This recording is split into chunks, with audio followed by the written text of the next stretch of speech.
All right, welcome back, everybody. So nice to see all of you here. Let's kick off and get started.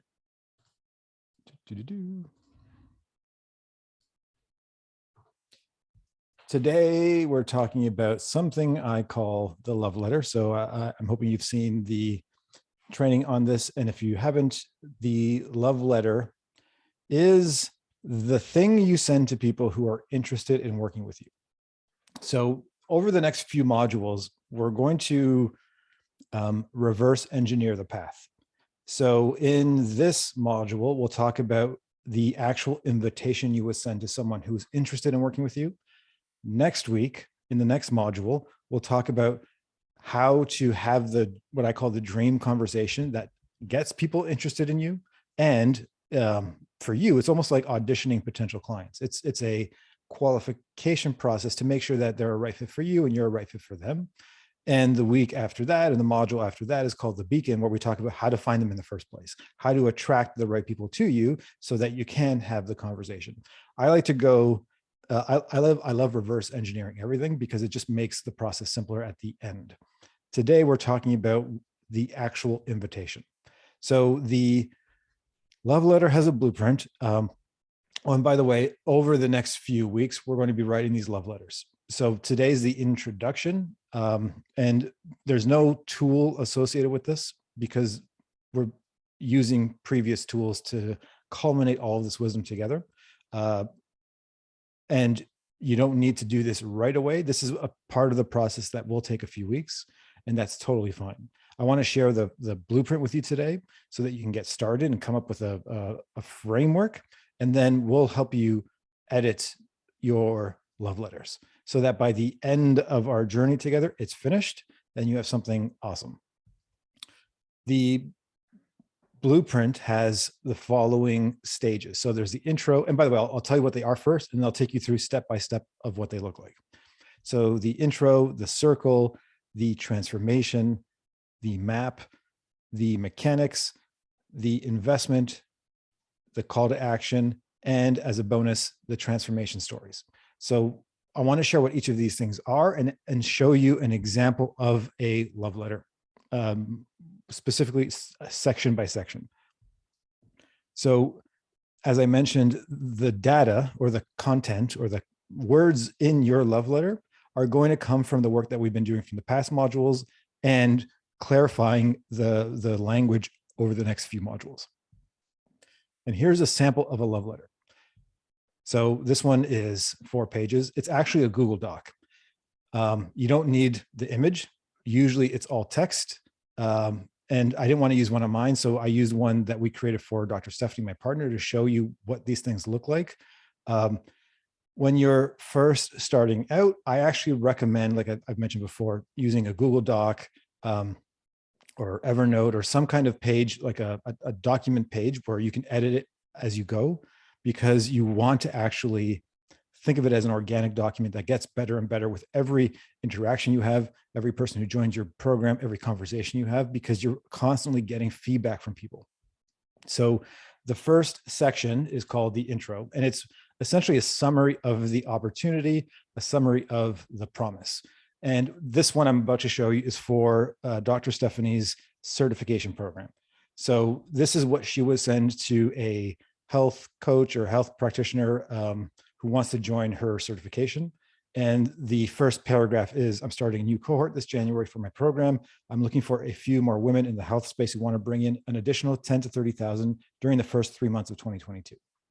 So it's what the transformation is, the time frame. It's the summary of everything we've talked about. The next segment gives more specifics for who would love to be a part of the opportunity, who would be a best fit, who would qualify, and what they're looking for. So back to Dr. Stephanie's, and by the way, I love the word specifically. And when you're creating your document, you can literally use this format.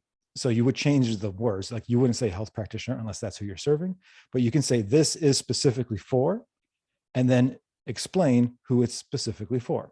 And the more specificity, the better. And this is going to be a place where a lot of people have resistance, and that's okay. And I'll help you through this. But I think the fallacy that happens around specificity is feeling like the more specific you get, the more people you turn away.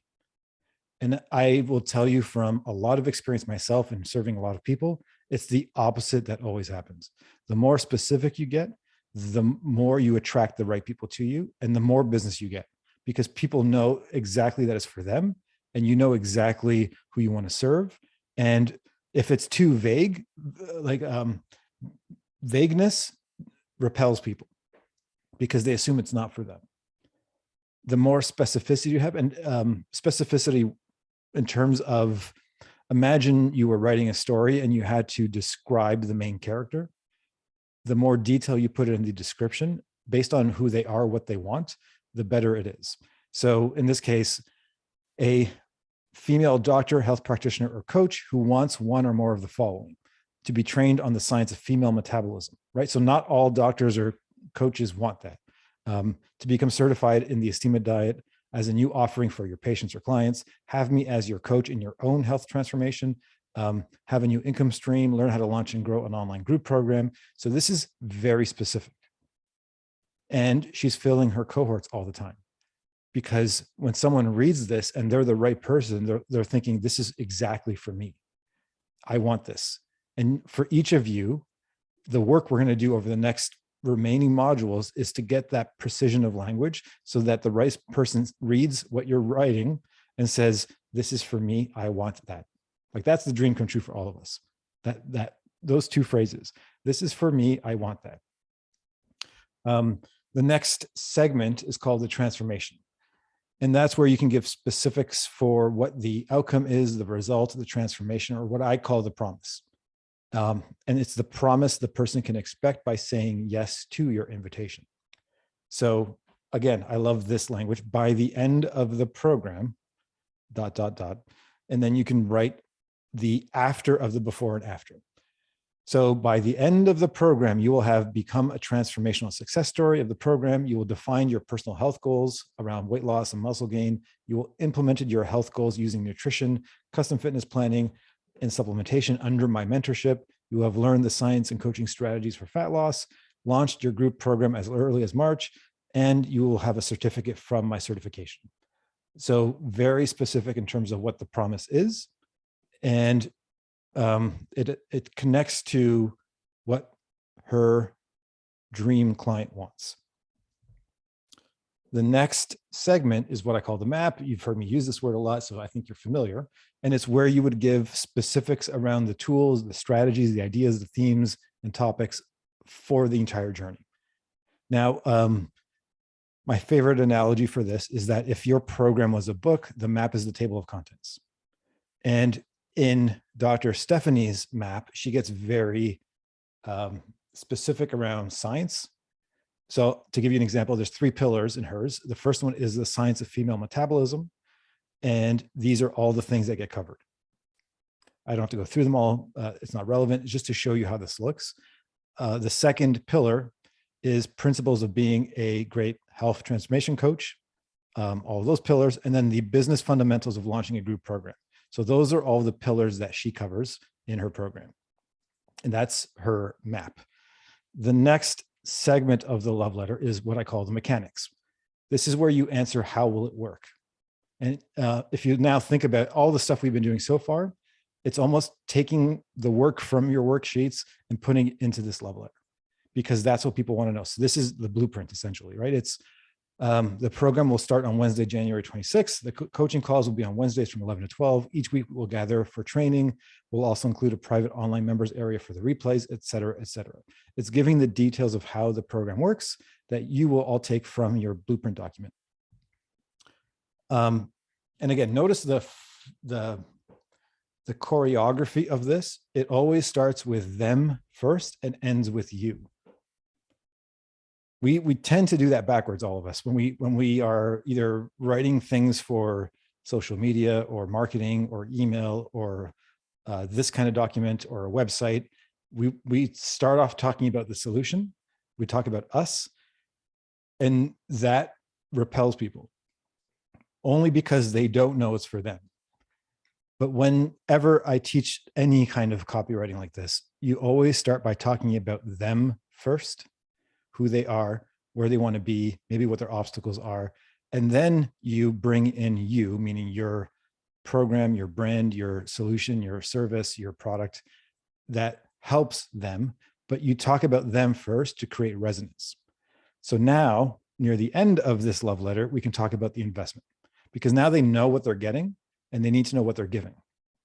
And this is from the Dr. Stephanie one. When we officially launch this program in the spring, the investment will be 5,000 US or 3 payments of 2,000. If you sign up by January 31st, the investment is 1 payment of 35 or 3 monthly installments of 1,400. And the best part is I'll show you how to launch your own program. By the end of the 20 weeks, you'll have guidance. And then she's putting some success stories, case studies based on previous experience. So many of her past cohort members have gone on to launch their first groups and generated anywhere from 10 to 30,000. I'd love to work with you, and I'd love for you to be a success story of this program. That's a great line that you can all use. I would love for you to be a success story of this program. And then the call to action is telling people what to do next. People need direction and instruction. And it's unbelievable how important this is. Not only in this kind of document, but in anything you do, you always want to tell people what the next step is or what the action is that you want them to take. For example, if you're writing a Instagram post, you might end by saying, please comment below with what you think, or please like and share this thing, or like people want direction. And we sometimes assume they know what the direction is. Never assume that. Just make it simple for people and tell them what to do next. And we've experimented and tested a lot of different modalities for this. And what we find works the best isn't to give them a link to purchase something, like to say, if you like to join this program, here's where you can sign up. It's this exact framework, which is don't sign up, which sounds counterintuitive. But if, and now by this point, Dr. Stephanie has a website or a web page for this program, and we link to it. So we'll say, here's where you can see the official page for this. However, don't sign up. Instead, reply to the email where you got this Google Doc and say, I'm in, and then we'll give you next steps to get your special offer. And what we're doing, and what you can, and I would suggest all of you do this too, is you're making it less of a giant step, and you're creating a commitment first. So the person makes a decision to say, I'm in, and then it's essentially raising their hand again to say, yes, this is for me. And then you can say, great, here's the next steps. Here's how to sign up. Here's the link. Here's your discount code. Here's your bonuses, whatever you want to offer. And that makes the enrollment process a lot simpler for you and for them, and a lot safer for them, because all they're doing is saying yes as a commitment first, but that's allowing you to know that they are super interested, or they're a full body yes. Now, I'll show you next time how to send this Google Doc, like what to actually say in the email that gets sent, and then how to respond to whatever comes after that. Because there's 3 things that could happen once you send someone a love letter. The first thing is they respond with, I'm in, and that's brilliant, that's awesome. And you can say, cool, here's how to pay, or here's the next step. The second thing that could happen is they say, I have some questions, which is also amazing. And you answer those questions, but also you look for patterns in the questions, because that's how you edit the love letter. If you were Dr. Stephanie, like using this document, and a lot of the questions came up were, what time like what time of day are these calls, or when are the coaching calls? And it's not in the document, and that question keeps coming up. Now you add that to the document, and you don't get that question anymore. Or maybe you're getting, will we cover the menstrual cycle, which is something that she teaches about, and you didn't have it in the document, and that question keeps coming up. So now in the document, you said, by the way, we're covering the menstrual cycle. And you customize, and you're essentially co-creating this living organism of a document based on the interactions you're having. This is why I highly recommend a Google Doc or Evernote, so that you can edit it. If it's a website or a web page or any of those kinds of things, and you don't have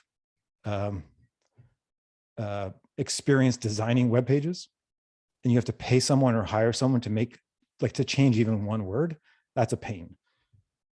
Using it this way, you can literally edit it 10 times a day. It doesn't cost you anything. It doesn't cost you your time. It's super fast. And it allows you to keep iterating and making it better and better. Now, there's a bonus section that I mentioned, the transformation stories. So as you start to collect case studies, you can add them to the end of your document. For Dr. Stephanie, she didn't put them in the document. They're actually on the web page, and she's going to add more and more stories there. But you don't have to do that. You can actually add your stories at the end to say, here's Joey. When Joey first met me, this was his challenge. Then I took him through this program, and this is the scenario afterwards. Or in Joey's own words, or maybe there's a video of Joey. And in a future module, I'll teach you and show you exactly how to collect client stories in a way that puts no extra effort on you or them. Because in my past experience, one of the most challenging things is testimonials. It's sometimes a pain in the butt. It's actually often a pain in the butt if you have to proactively chase for those stories after the fact.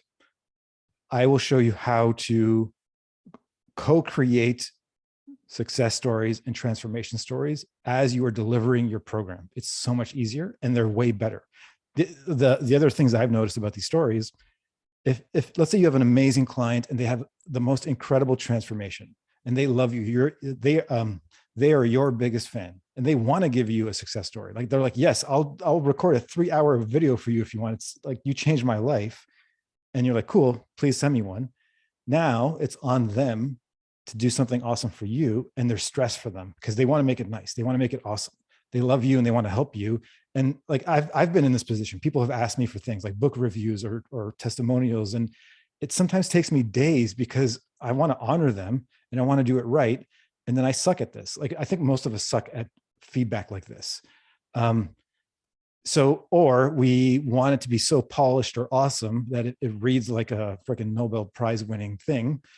And that's not the best testimonial. The best testimonials are ones that happen almost in a flow state where the person doesn't know they're doing it. They're just sharing their story. And I'll show you in a future module how to do that, where you can collect it either written or preferably on video. But then if you have the video of the person speaking, you can turn that into something written. Very easy. My team is doing this all the time now. We do this on a regular basis, and it's so effective and believable. I actually don't like the word testimonial, by the way. I'm using it for context to give you guys an idea. It's why I say story or case study or transformation story or success story, because that's what it actually is. And that's what people more believe in. If you see the word testimonial, or if you read a testimonial, sometimes people question, is this actually real? Is this a real person? It seems so perfect for the scenario. So we'll get into the stories in the future. I just wanted to let you in on that and plant the seed. Some important notes. The more transformation stories you collect, the higher the price you can charge. There's a direct relationship with this. And both from building buyer confidence, but also from building your own confidence, because the more capability you have, the more times you've given the tour, the more predictable the outcome becomes, the more value you create, the higher you can charge for your thing. And if you don't yet have stories, you can make a better offer in exchange for those stories, right? So if you remember how I mentioned to launch, if this is your first time, you can say the retail price is this. However, for founding members, you get it for this much better price in exchange for you allowing me to share your story of transformation after the fact. And the more stories you collect, the higher the price goes. I'll reiterate this again. You always start by talking about them, then about you, and you end with the price. If you start with the price, it's kind of game over, only because they don't have a frame of reference to know the value exchange. So you'll probably find sometimes that a client will come to you and say, how much do you charge for blank? If you answer directly with a price and they don't have any context for what they're getting, they already have a preconceived notion of what they think it is, and it's probably wrong. And you want to differentiate your offer and yourself by explaining what the transformation is, how it all works first, and then basically saying you're getting all of this for only that. And you position the price based on the opportunity and the value. You don't start with it. And I'm not a fan of fake urgency. I'm sure many of you have experienced this or have seen it, where I'll give you an example. Someone selling an online course says, I only have 5 available or something. I was like, what are you talking about? Or like the cool thing about launching a group or a cohort is that you create natural urgency from the start date. Because it's starting on the date, and I know many of you have committed to the first week of May, which is amazing. I can't wait to help you launch by the first week of May. That creates natural urgency for people to join. You don't have to create any fake urgency. And the feeling that you want to portray is, and you all know I love analogy, something like the train is leaving the station. Are you going to join us? The train's leaving no matter what. We know you want to get on the train with us. This is where the party is. We're going to that place over there. Are you going to join us? And once the start date starts, the train's gone. So that creates a more natural urgency that I personally prefer than any of the fake stuff that people use out there. And like I said, always make the call to action a commitment, not a purchase. It's way more effective. Now, in a few minutes, we'll chat about your offer and laying the foundation for creating your love letter. And again, this is going to be a multi-week process to write it. A couple of things, and after last session, I put a post in the campus saying, where do you need the most help and support right now? So thank you all for your answers. If you haven't yet answered that, please check it out and find it, or just email us. And my team will send it to me and we'll make sure to help you. One of the things that came up was confusion or needing more clarity around the 90-day North Star tool and how I taught it. So I want to take a couple minutes just to explain. The tool, when it was first designed, is to help anybody figure out their own focus for their own goals. And you can all use it for that. For the context of Odyssey, I want you to use it to help brainstorm your client's journey, which can then become your map. So to tell you what I mean, for the 90-day North Star, the one dream that has to come true, this is their dream or your promise about what their dream is, right? So what is the one outcome or transformation that they want in 90 days from now? And that's how you start to shape your promise. The thing that will take the entire journey of Odyssey together is language for your promise. I want it to take that long because that we need to nurture and figure this out. It's not a quick fix thing or a light switch. It's like a dial that we're going to keep turning until you get the most precise language that works. And this is the beginning of the process to try to figure out what the promise is based on what their dream come true is, right? So for Odyssey, this is the 90-day North Star for all of you. Launch your program by the end of the cohort. First week of May, your program is launched. It's simple. There's a time frame and you know exactly what it is. And that's the promise.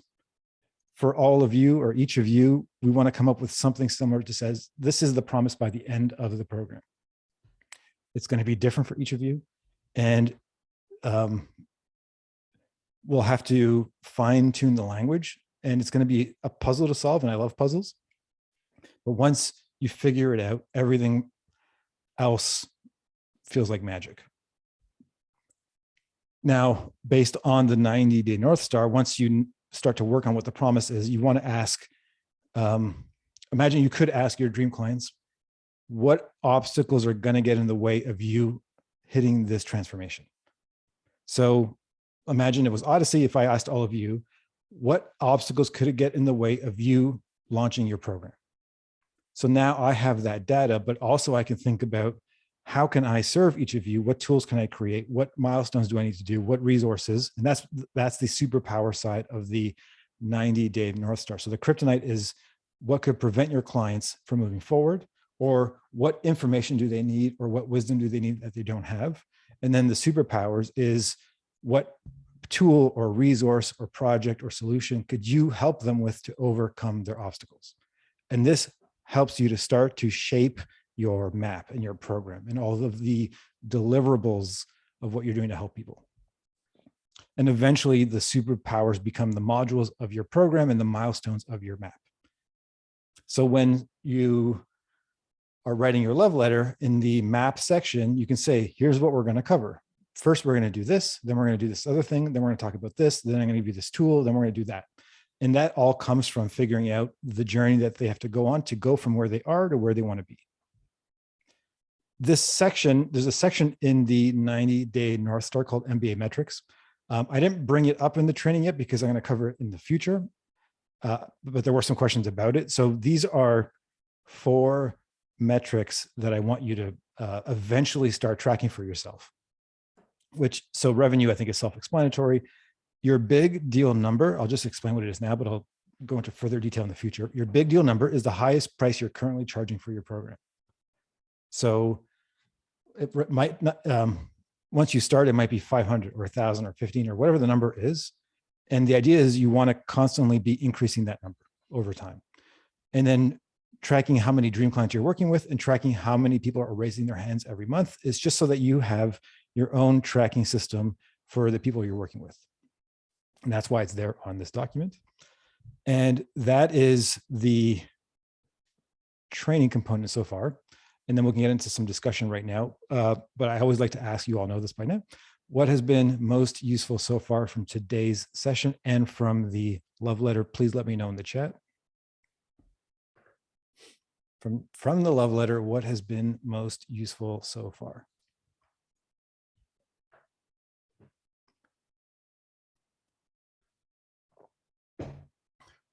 Mike, can you share, please? Sure. The language precision and being specific. There is this, as you say, this fear of being too specific. You think you're going to turn people away. And I know you've talked about this before, but I guess I have to hear it 7 times before I really believe it. And so it's real. I thought it was precise before, but now I'm looking at what I had originally, and there's still some work to do. So thanks for the reminder. You're very welcome. I'll choose a few people and then we'll get into conversation. Aaron?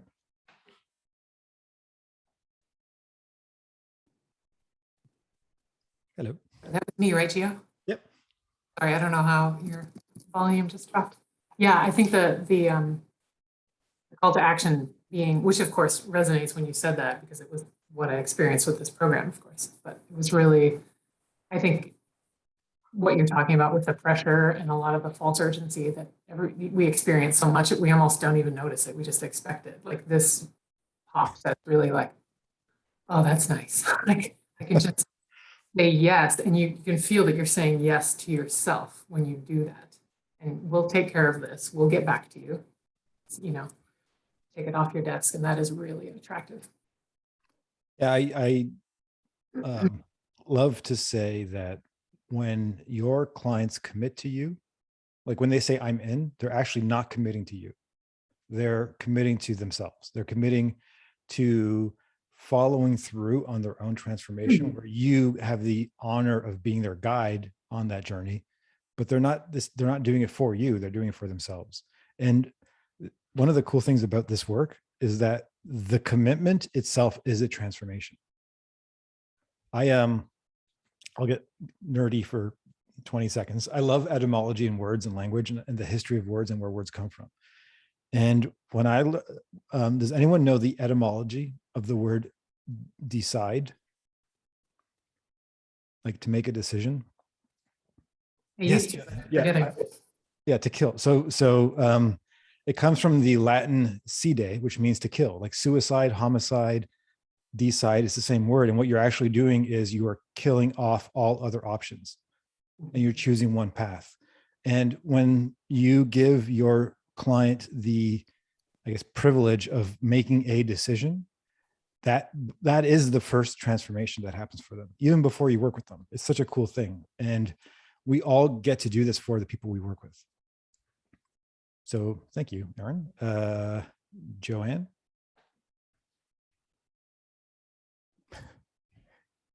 Hi there. Hey. I think Gio, this is such an amazing framework. It's like I said in the message there, I'll never ever have to ask anybody to help me write a sales page again.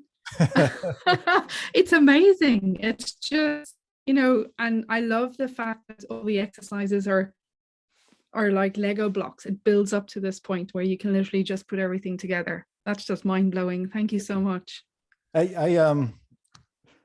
First of all, thank you. And I agree. And I love copywriters, so kudos to anyone who is a copywriter, but I want this to be as simple as possible. And there's definitely there's a story arc with everything I create now, where it's like the revelation of the Easter eggs as you move along. So now you're like, oh, now I get why we did this in module 2. Now I get what this tool is in module 3. And you're going to keep experiencing that as we go along. And that's only after years of figuring this out. You don't have to figure this out at the beginning. It doesn't have to be this elaborate yet, but I think it's important to constantly fine tune the journey. So thank you for the feedback. Yeah, no, thank you. Thank you so much. You're welcome. And thank you all for the awesome feedback and comments in the chat. I want to do some Q&A and support people where they need support. I know David is here, I believe. Yeah, David, can you come on for a sec? David Sherrod. Actually, I'll give you a hint. My name is Sherrod, because I'm a sure-odd kind of guy. I am, just as much as I love etymology, I am insane with name pronunciation, so I will never forget that. No one gets my whole life. People have struggled with my name, so I'm very particular. So Sherrod. Yeah, well, it's funny because I'm in Ohio, so Senator Sherrod Brown. Everyone sees the name and they immediately say Sherrod, and I'm like, I'm sure odd. Okay, so one of the things that came up for you was around pricing for the different I guess cohorts. Yeah. So do you have a frame of reference for the retail price already? Is this compared to other things you've done? So actually it comes from, I teach at Coachville Center for Coaching Mastery. And when I look at the materials that I pull into different offerings, I look at the price that Coachville charges. And that's like my base for a 12-week program. So what I'm doing for this is all new. It's my material that I put together and such, but I think it's because it's not aimed at people who want to become coaches or coach approach leaders. Particularly, it's people who want to develop better leadership skills and potentially also then be coach approach leadership. It's really weird looking at myself on these big screens instead of looking at you. So because of that, I know that there's additional value that I'm bringing, and also the thought is that the people who I'm aiming, who are my dream clients in there, are coming from a different place with respect to their capacity to pay as well. So that's where I get to the 4,000 as being worthy of the program. That's how I set that number. Perfect. So imagine it was 2 years from now and you've delivered this, like you've been through 10 cohorts, you will be comfortable charging 4,000. You believe that fits the type of person that would join this program. Absolutely. Okay. So in your question, or sorry, in your tool, you wrote that the first one could be 400. And the lesson for you and for everyone here is that if you know that the right person could invest 4,000, 400 may look too off for them. Okay. Meaning what's wrong? Why is it so low? That cheap Ferrari. Yeah, exactly. 100%. And you can justify a price break by saying you're a founding member and, I'm doing this to collect case studies and I'll work extra hard to make this work. But at 400, they may just say this probably subconsciously, this isn't for me. It's probably for someone else because it seems too low. Okay. So I suggest that for each of you, whatever the retail price is, that the first cohort is somewhere between 50 to 75% off of the retail price, preferably closer to 50 if you can. So for you, let's say retail's 4,000, make the first cohort between 1 to 2,000, but closer to 2 if you feel comfortable doing that. Okay. That way plus it's easier to go from one of those numbers up to Right, 4,000 than it is to start at 400 and then work your way up that way. Yeah. Sorry for the cough here. Does that make sense? It does. And I think, like I said in Circle in the conversation, I got so used to even just starting off like when I first started it down this as a career path. A lot of people, when they start with coaching and stuff, I'll do pro bono, or I'll do free coaching and stuff. And I didn't do that. I charged from the beginning, but it was along the lines of like, I'm going to charge you like 1% of the cost of this or 5% of the cost of this. And it's still at that point in time, I was like, I can't believe I'm even getting that much money. It was a little mind blowing. Right. I shared with somebody else in Circle, the thing that got me past that was practicing it, just saying it. Because when you can actually say, the cost of this program is $4,000 without choking on your own saliva at the moment, then it's like, okay, I am comfortable with this. Right. And like you were saying, your confidence increases the more you actually deliver it. Your confidence increases even just talking about it. Yeah, and the sort of the strategy I've developed for people to even get through that process is that you don't have to talk about it, where everything is done electronically. An email, right? Even easier. So it's easier. There's a thing that I noticed. It's called, it doesn't have a name. I came up with a name, but like send anxiety, where you might write an email and then like to hit send, you're like, so it's a similar process, but it's not as terrible as being face to face with someone and then being able to say a price with confidence. And that takes capability and doing it over and over again in practice, like anything. But it's easier to start with digital first. And then when people are paying you whatever the amount is, saying it later is way easier. True. Yeah. So thank you, David. Cool. Thanks. Jenna, what is your question? I am working on the promise of I think it'll start with a 12-week program. My previous client that I called them graduating, like they graduate, they're their resource, yay. She gave me an hour of her time to be like, here's what I learned, here's what makes you amazing. So awesome. So I love doing those interviews. And I said, what would you buy if you didn't work with me before that was a group program? And what would that promise be? So she's like, oh, I can make better decisions. I just feel better about everything. She's like, we were still finding it hard to create the promise. So I wanted to run it by you. I work through people's recurring problems. Like I can laser coach anything, like something that's recurring, the block between you and what, for sensitive achievers using the resourcing method. So everyone's going to learn how to tap into their body intelligence, tap into their heart, learn why, what are the tools to do that. But I'm going to laser coach on what's your thing. Like what is the block? Because that's my superpower. Yep. Is that specific enough? Like to say you're going to join this group on call 1 or 2, might be a 2 call. I will figure out all of the thing that's effing you up the most. And then the rest of the program is breaking through that main thing together because the steps are the same for all humans. The one thing might look or sound different. Well, I think, okay, so when you're in that scenario, and there's probably other people here who, even if it's not the same kind of coaching, it might be a similar scenario. I think part of the promise, or maybe the promise itself can be, I will help you through it first and then teach you how to do it yourself. Because if they always need you, then there's that dependency and you probably don't want that. It's more.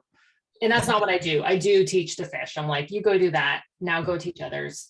So put that in the promise. Like I will walk you through your biggest thing and then you'll have the toolkit forever. Like that's the thing. It's sustainable transformation. It's not just learning more. Exactly.